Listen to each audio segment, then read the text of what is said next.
পক্ষ থেকে এ ব্যাপারে চিন্তা ভাবনা করা হবে। পৃথিবীতে আসলে সবচেয়ে বেশি প্রয়োজন শান্তি। আমি আরেকটু বলে আর একটা ছোট্ট কথা বলে শেষ করি। এই যে আজকে রাতে যে সংঘাতটা হলো, এর কারণে কিন্তু তাৎক্ষণিকভাবে বিশ্ববাজারে তেলের দাম বেড়ে গেছে, প্রায় আবার $100 ছুঁই অবস্থা।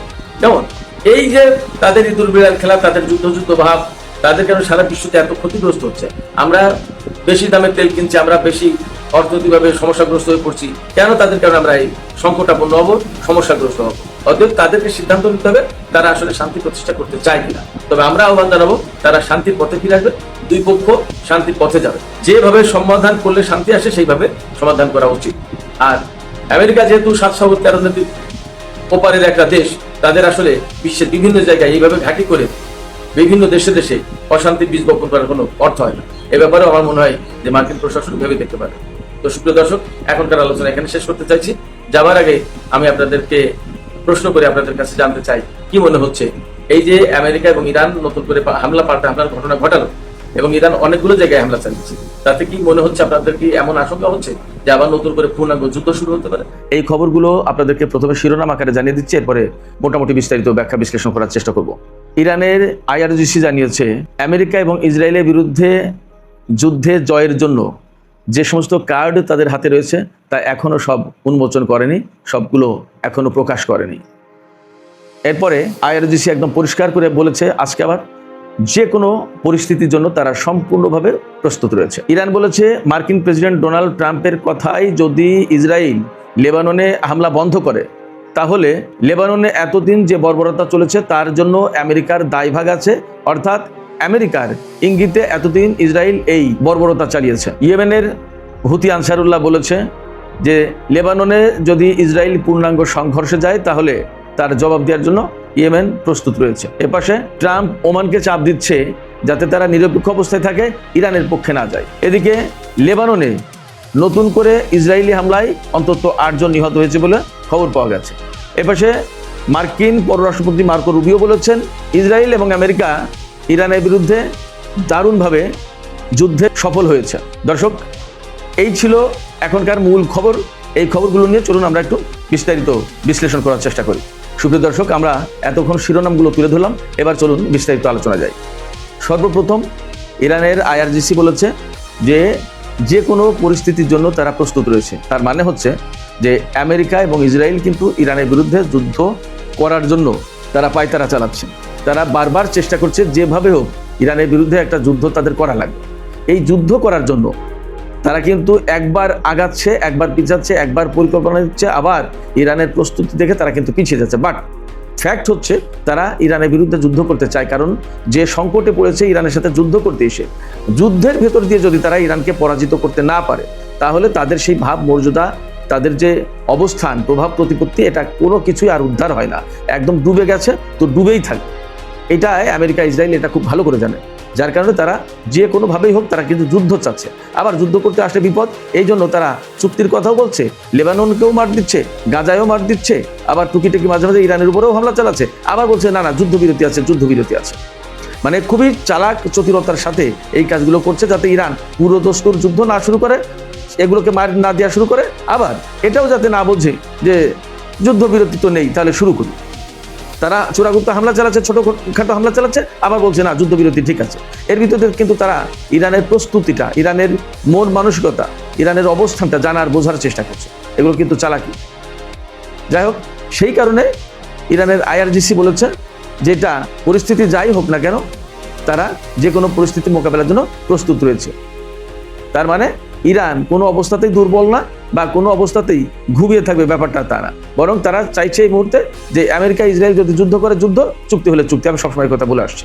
এপাশে ইরানের পক্ষ থেকে বলা হয়েছে যে এখনও ইরানের হাতে যে সমস্ত এই গেম বিজয়ের জন্য যে সমস্ত কার্ড লাগে, কার্ড মানে তাস খেলাকে কার্ড বলে না, কার্ড খেলা বলে, এই তাস, এই কার্ড যেগুলো আছে তার হাতে যুদ্ধ বিজয়ের জন্য এমন কিছু কার্ড আছে ইরানের হাতে যে কার্ডগুলো এখনো উন্মোচন করা হয়নি, প্রকাশ আনা হয়নি, মানুষ দেখেনি, কাউকে দেখানো হয়নি।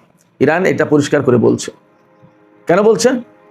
ওই যে একটু আগেই বললাম, আমেরিকা এবং ইসরায়েল যেহেতু ইরানের বিরুদ্ধে হামলা চালাতে চায়, ইরানের বিরুদ্ধে যুদ্ধ করে ইরানকে পরাজিত করে বিশ্ববাসীকে দেখাতে চায় যে এখানে ইরান পরাজিত, আমেরিকা এবং ইসরায়েল বিজয়ী, এটা দেখাতে চায়। এই কারণে তারা ইরানের উপর হামলার ছক কষছে এবং ফাঁদে ফেলানোর চেষ্টা করছে, সাথে সাথে পরিকল্পনা করছে কিভাবে কোন ফাঁক ফোকর দিয়ে ঢুকে হামলাটা করা যায়। তো এই জায়গায় ইরান বলছে যে যদি আমেরিকা ইসরায়েল নতুন করে হামলা চালানোর চেষ্টা করে এবং যদি ইরানের বিরুদ্ধে যুদ্ধ করতে আসে, তাহলে তারা এমন পরিস্থিতির মুখোমুখি হবে যেটা এর আগে কখনো তারা দেখেনি, শোনেনি, ভাবেওনি।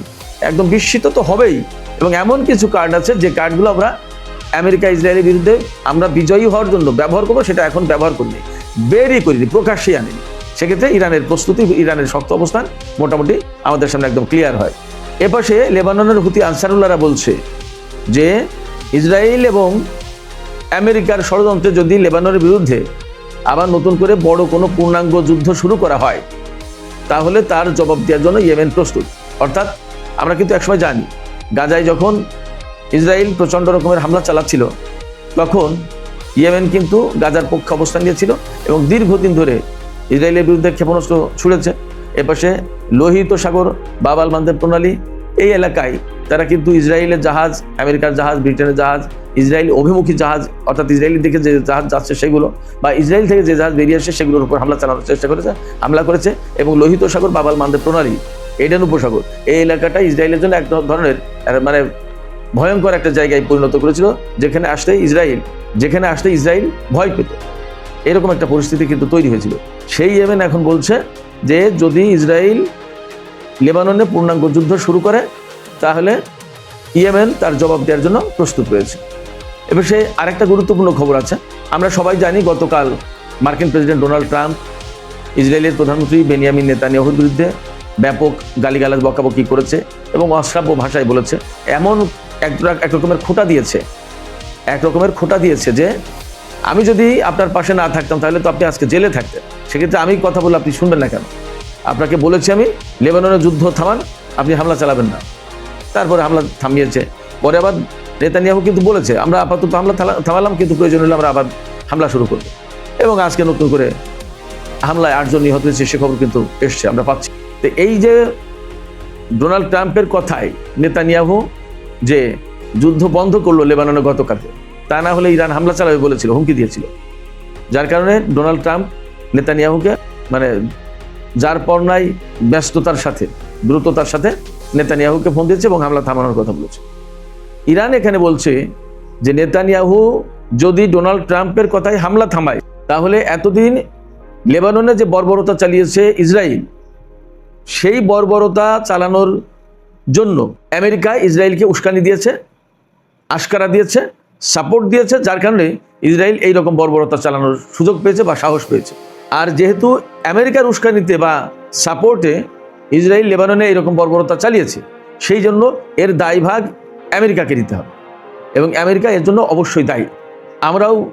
আমরা যারা বিশ্লেষণ করতে চেষ্টা করছি বা বিশ্লেষণ করি, বা আন্তর্জাতিক যে সমস্ত বিশ্লেষক, তারাও কিন্তু একথা বলতে বাধ্য।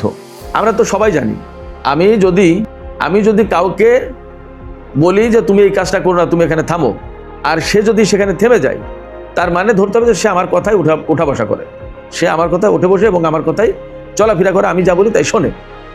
ব্যাপারটা যদি তাই হয়, তাহলে তার অনেক কিছু, যে ব্যক্তি আমার কথায় উঠে বসে, আমার কথায় চলাফেরা করে, সে ব্যক্তির অনেক কিছুর সাথে কিন্তু আমি জড়িত। এটা স্বাভাবিক, এটা একদম সাধারণ যুক্তির কথা। আইন দিয়ে বোঝার কোনো জিনিস নেই, আইন দিয়ে বোঝার কোনো প্রশ্ন নেই। তো যখন আমার কথায় কেউ যদি ওঠা বসা করে, চলাফেরা করে, তাহলে তার কর্মকাণ্ডের দায়িত্ব যেহেতু আমার, অতএব আমি দোষিত। এই জায়গায় ইরান সেই যুক্তিটাই তুলে ধরছে যে ডোনাল্ড ট্রাম্পের কথায় যেহেতু নেতানিয়াহু লেবাননের যুদ্ধ বন্ধ করেছে, তার মানে হচ্ছে তাহলে এতদিন যে বর্বরতা চালিয়েছে সেটা আমেরিকার ইঙ্গিতেই ইসরায়েল এই কাজ করেছে, এই বর্বরতা চালিয়েছে। যুক্তিটা লঙ্ঘন করার বা ইগনোর করার, উপেক্ষা করার আসলে সুযোগ আমি একটা খুব বেশি দেখছি না। এই প্রেক্ষাপটে ইয়েমেনের যোদ্ধারা যে হুমকি দিল যে যদি ইসরায়েল লেবাননে আর বড় রকমের হামলা চালায়, তাহলে কিন্তু তার জবাব দেওয়ার জন্য প্রস্তুত লেবানন। এর মানে হচ্ছে মোটামুটি একটা আবহ তৈরি হয়েছে এখন যে ইসরায়েল যদি লেবাননে এই বর্বরতা চালায়, তাহলে মধ্যপ্রাচ্যের যে সমস্ত প্রতিরোধকামী সংগঠন আছে তারা সম্মিলিতভাবে ইসরায়েলের বিরুদ্ধে যুদ্ধে জড়িয়ে যেতে পারে। আর এই সমস্ত প্রক্সি ফোর্স যদি ইসরায়েলের বিরুদ্ধে যুদ্ধ জড়িয়ে যায়, তাহলে এমন সম্ভাবনা যথেষ্ট যে ইরান এই যুদ্ধে নেতৃত্ব দেবে এবং এই যুদ্ধে ইসরায়েলের বিরুদ্ধে খুব শক্ত জবাব দিতে ময়দানে নেমে যাবে। সেক্ষেত্রে মোটামুটি এই পরিস্থিতিতে ইরানের পক্ষ থেকে যে বলা হয়েছে যে আমরা যে কোনো পরিস্থিতির জন্য প্রস্তুত, ইয়েমেনের পক্ষ থেকে বলা হলো ইসরায়েলকে জবাব দেওয়ার জন্য তারা প্রস্তুত, আর লেবাননের যোদ্ধারা তো জবাব দিচ্ছেই, এপাশে থাকলো ইরাকের যোদ্ধারা এবং সিরিয়ার কিছু গোষ্ঠী। তো এই প্রেক্ষাপটে আমার কাছে মনে হচ্ছে যে মধ্যপ্রাচ্যে এই টোটাল প্রক্সি ফোর্স এবং ইরান বা আদার যারা আছে এরা টোটাল মিলে একটা প্ল্যাটফর্মে এসে সম্ভবত ইসরায়েলের বিরুদ্ধে লড়াই করার কথা ভাবছে। কারণ এটা খুব পরিষ্কার যে ইসরায়েল একটা একটা করে কিন্তু একদম দুর্বল করে পঙ্গু করে দিচ্ছে। হামাস গাজার যে প্রতিরোধকামী যোদ্ধা গোষ্ঠী তাদেরকে কিন্তু একেবারে প্রচণ্ডভাবে দুর্বল করে দিয়েছে। এপাশে ইরানের গুরুত্বপূর্ণ সর্বোচ্চ নেতা থেকে শুরু করে গুরুত্বপূর্ণ নেতা, সামরিক কর্মকর্তা, কমান্ডার, বিজ্ঞানী তাদেরকে হত্যা করেছে এবং ইরানের যথেষ্ট ক্ষয়ক্ষতি করেছে। ও পাশে লেবাননে গুরুত্বপূর্ণ তাদের যে মহাসচিব হাসান নাসরুল্লাহ থেকে শুরু করে গুরুত্বপূর্ণ বহু নেতাকে হত্যা করেছে এবং তাদের অবকাঠামোর উপর একের পর এক হামলা চালিয়ে ধ্বংস করে যাচ্ছে। এদিকে ইয়েমেনের গুরুত্বপূর্ণ 35-36 জন নেতা, সংসদ সদস্য, মন্ত্রী এদেরকে হত্যা করেছে অ্যাট এ টাইম ইসরায়েল। তো সবকিছু মিলে দেখা যাচ্ছে প্রত্যেকটা দেশে প্রত্যেকটা ফোর্সের ভেতরের গুরুত্বপূর্ণ ব্যক্তিদেরকে কিন্তু হত্যা করে ফেলেছে ইসরায়েল। এই পরিস্থিতিতে কি দাঁড়ায়? এই পরিস্থিতিতে যা দাঁড়ায় সেটা হচ্ছে ইসরায়েল কিন্তু ফাইনাল গেম খেলার একটা চেষ্টা করবে। তো ফাইনাল গেম খেলার যখন চেষ্টা করবে তখন তার বিপরীতে যারা এই প্রতিরোধকামী সংগঠনগুলো আছে এবং ইরান, তাদের কিন্তু এখন ঘুরে দাঁড়ানো এবং একটা ঐক্যবদ্ধভাবে ইসরায়েলকে মোকাবেলার মনে হয় প্রশ্ন এসে গেছে। সেই পরিস্থিতিই তৈরি হয়েছে।